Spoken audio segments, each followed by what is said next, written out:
Nossa, que gibi luxuoso. Pois é. Capa dura, grossão. Olha só. Pô, é muito melhor do que eu tava imaginando. Muito louco, né? Putz, a vida, a gente tá acostumado às vezes com umas revistonas maiores, né? Às vezes colorida e tal, com capa melhor. Só que eu não sabia que era capa dura nesse capricho. Capa dura. Isso é original, não é? Isso é original. Não foi, tipo, retrabalhado depois, sei lá, pegaram a capa e recriaram pra fazer. Não, né? isso Saiu é assim. original. Olha a guarda dele, que bonito. Nossa, bonito pra caramba, bicho. E agora, cabe dizer que por que essa revista é um dos quadrinhos mais caros e mais raros no Brasil. A capa é a mesma que eles anunciaram na A ciranda das crianças. É diferente aqui, o desenho, só que a coisa é a mesma, né? A ideia é a mesma, né? Aí tem essa menina aqui em destaque, soltando umas espoletas ali, um negocinho, né? Esses brilhinhos aqui. Uma coisa meio sininho, né? Como é que é o nome disso?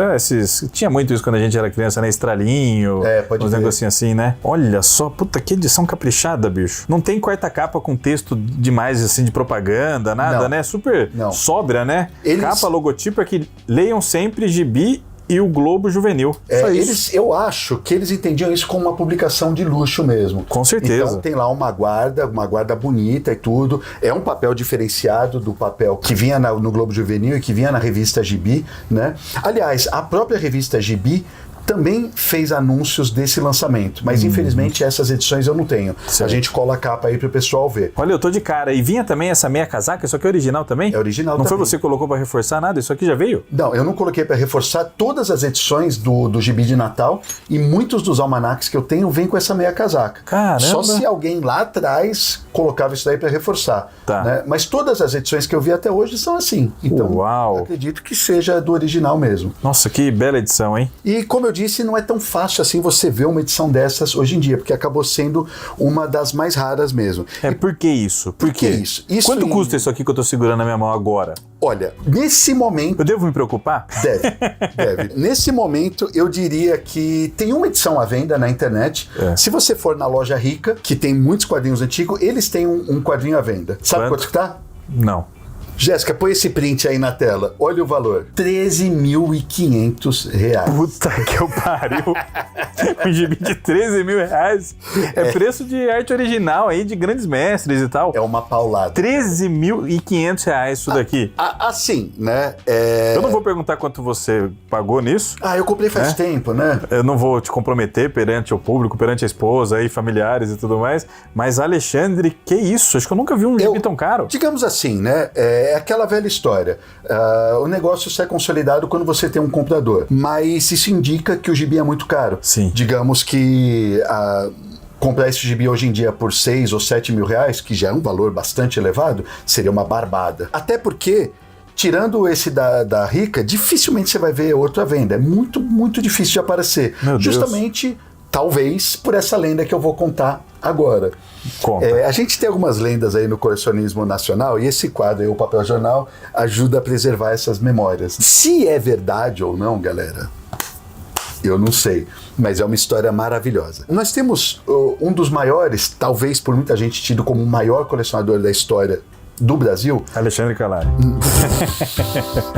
Mas eu não arranho o dedinho, né? Mesmo hoje tem muitos caras muito maiores do que eu, mas esse cara era um colecionador colossal, que era o Valdo Vieira. Tá. E o Valdo Vieira foi uma personalidade importante, inclusive aqui no Brasil, porque ele foi um dos divulgadores, um dos promotores do espiritismo aqui, ao lado do próprio Chico Xavier. No início deles, eles promoviam muito o espiritismo, depois ele acabou discordando, então algumas discordâncias com o Chico, e se afastou um pouco da doutrina. Tá. Eu não conheço direito os pormenores dessa história, é o que é de senso comum. Tá. Né? E ele era um grande colecionador de quadrinhos.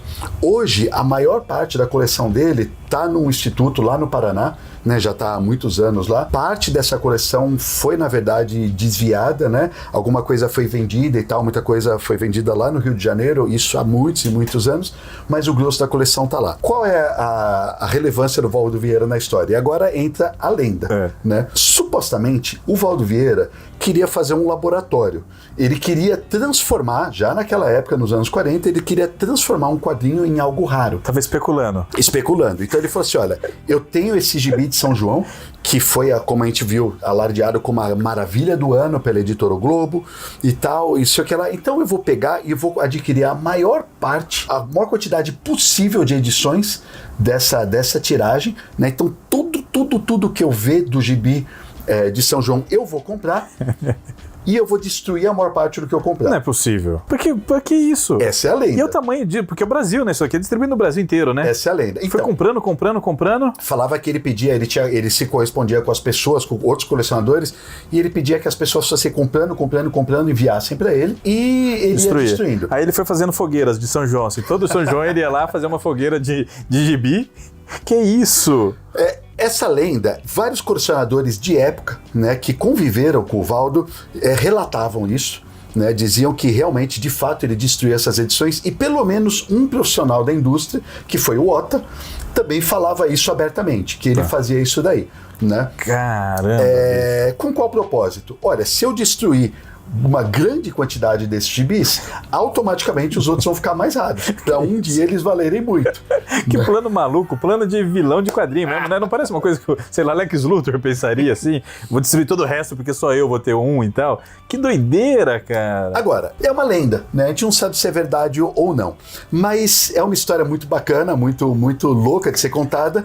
Minha opinião pessoal, eu acho difícil que seja verdade. Sim, até porque se o cara colecionou por tanto tempo, era tão apaixonado assim, um dos maiores colecionadores do Brasil, possivelmente do mundo, claro, né? Estamos falando, né, desse país gigantesco. Se ele era o maior colecionador do Brasil, ele amava quadrinhos em geral, aliás. Não tem como você chegar nesse nível sem amar gibi, sem amar quadrinho. Então o cara não vai comprar as coisas para destruir, né, cara? É meio... Esse é o meu primeiro ponto. Né? Esse é o meu primeiro ponto. Eu não acho que um grande colecionador destruiria quadrinhos. Também acho que não. O segundo ponto é que em 1942 é meio impraticável você fazer isso.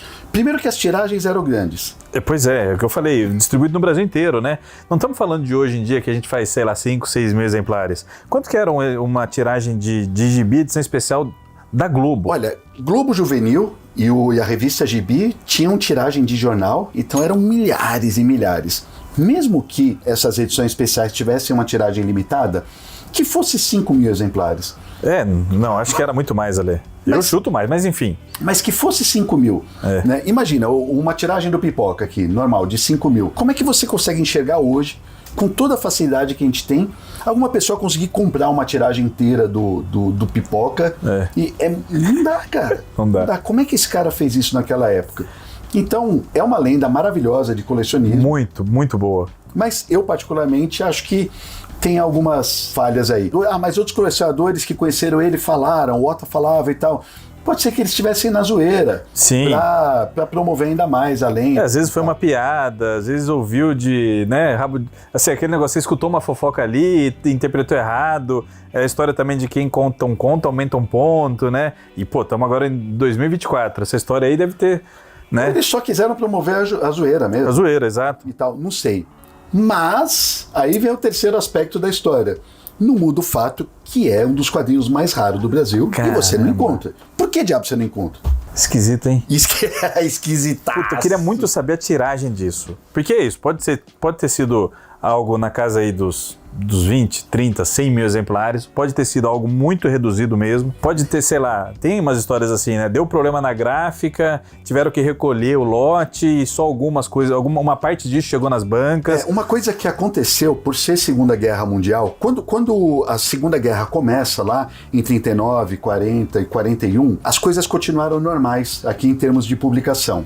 A partir de 42, você já começa a ter o problema de papel. O papel começou a faltar. Pelo que eu sei e pelo que grandes estudiosos falam, final de 43 e 44 é o ápice. Tá. Então, muitas dessas edições, inclusive os jornais e tal, começaram a sair com, sei lá, se era 60 mil a tiragem, estava saindo com 10 mil, saca? Uma coisa assim, porque não tinha papel para fazer. A gente tá falando números totalmente hipotéticos aqui. Hipotético, total, tô chutando.